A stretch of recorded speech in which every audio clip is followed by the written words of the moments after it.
Thanks, everybody. What a lovely birthday celebration you put on for me here. You really didn't have to. My dad literally just texted me to say, "Oh, happy birthday." And my son forgot when I spoke to him, so maybe that's where I get my view on men. I'm here to talk about the Labour Party's approach to ending men's violence against women, and I say it in those terms even though the brief that was given to me was the more classic ending violence against women and girls, but I think that we have to call it what it is, that we are actually trying to tackle, face it front on for us to be able to do anything about it. Because otherwise there are many cul-de-sacs that one can get drawn down in this particular area, and we have, for the first time, I have to say, a very, very singularly focused political, will. It is will to do something about this. The Labour Party has pledged in one of its 5 missions, it has put ending incidences of men's violence against women at the very, very heart of what it does. Now, if Rishi Sunak, every time he talked and he said those 5 things, his pledges, imagine if one of those 5 pledges was ending men's violence against women. Imagine if the Home Secretary had last week mentioned it in her speech. That would have been nice, wouldn't it, if she'd even mentioned it, which she didn't. And so the first thing I want to say is that, and I don't take, I don't take all the credit, I take some of it, that any Labour government will be laser focused as a priority, that when all I've ever wanted from any leader, and to be honest, happy birthday to David Cameron. If he'd done this, I might have quite liked him. My husband always used to buy me a card with David Cameron's face on, but since he's become less relevant, he's got to moonpig it now. He can't, he has to get it made. When a Prime Minister stands on the steps of Downing Street and says that the single most important thing for any government is the safety and security of its people, they're not thinking about the people in this room. I mean, there are some men in here. They're usually thinking of men in Chinooks with uniforms. I want that to mean the safety and security of women, and how safety and security is felt for us.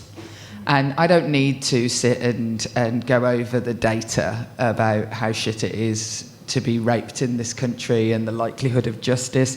There are others who are going to talk about some of that. I don't need to tell you how woeful it is, how little people are believed, how few interventions there are that actually tackle the idea of masculinity, and why people end up as perpetrators who abuse women. But there is so little attention on the single biggest violent crime type in our country from a political class, that to get to the point where it is even a political priority, I think that some of the people in this room should pat themselves on the back, and the women in the country should stand up and applaud themselves, because that is the reason that has happened. And we have reasons to be cheerful in a time when it feels like all around the world, women as a sex class, if you think specifically of what's happening in the US around abortion law and elsewhere, certainly we're going to hear about what is happening to women in Afghanistan. What we see from the news today and over the last 3 days of women absolutely being used as a weapon in the conflict in Israel. There is so many reasons for us to think that we have stepped back. But I personally, in all my years of working in this field, I've never known the rights of women to have been more of a strong political issue. So give yourselves a round of applause. It matters. So the Labour Party's approach will be led by myself and others, certainly Yvette Cooper, Shabana, who I believe spoke last night. Good up the Brummie women.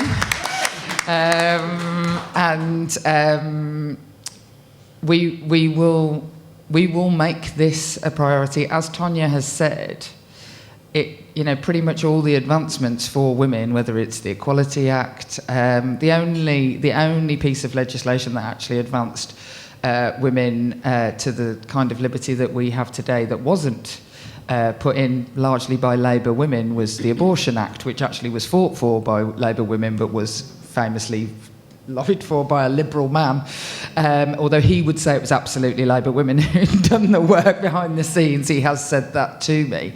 And so we have to look forward to any Labour government basically getting back to that idea, the idea of the women's movement that meant that I went to women's liberation playgroup when I was a child, because women self-organised. When things don't exist, women invent them. And my mother self-organised with other women, because there was no formalised childcare, to create a cooperative system so that the women could go out to work. That is what the women of the Labour movement do. That is what the women of the Labour movement in government will do again to ensure that this time it is men's violence against women and girls, whether it's in housing provision, whether it's in educational provision and prevention, whether it's in our woeful policing service that is currently being provided, whether it's in our slow and creaking justice system. There will not be room for the women's movement not to have their voice heard and to fight for just... Be wary always, women, and you're all cheering because you're able to get together at the Labour Party conference, which is good, and I know it's been a long road, but the fact of the matter is always be wary of being grateful for the basics. Yeah. Women are too often asked for, I'm basically asking that, rape be made illegal again. Like, I'm asking for the very basics. And only together, with women collectively organising together, will we ever achieve any one of those things. And so the Labour Party must create a place for women in the Labour movement to collectively push for their rights. And I will be right there at the vanguard with you. I could sit and tell you the policies that the Labour Party, from legal advocacy in rape cases for every rape victim to the worst offenders being. I can sit and I can reel them, but you can just read them in the newspapers. But the point is that we will achieve nothing if the women of the Labour movement don't take collective action. If every woman in this room goes to their local council when they come away from this meeting, whether it's Labour or not, and make a basic demand that, for example, migrant women aren't being left destitute because the council isn't properly undertaking Section 17 of the Children Act in cases of destitution of migrant women.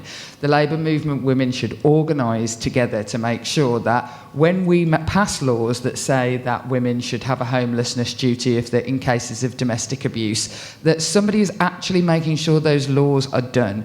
I am asking for your help and your collective action, because the Labour Party will fail if it is just legislation. All the Tories have done is make legislation. We need a movement of women to make sure that it actually means something in the lives of women in our country, and so I ask for your help.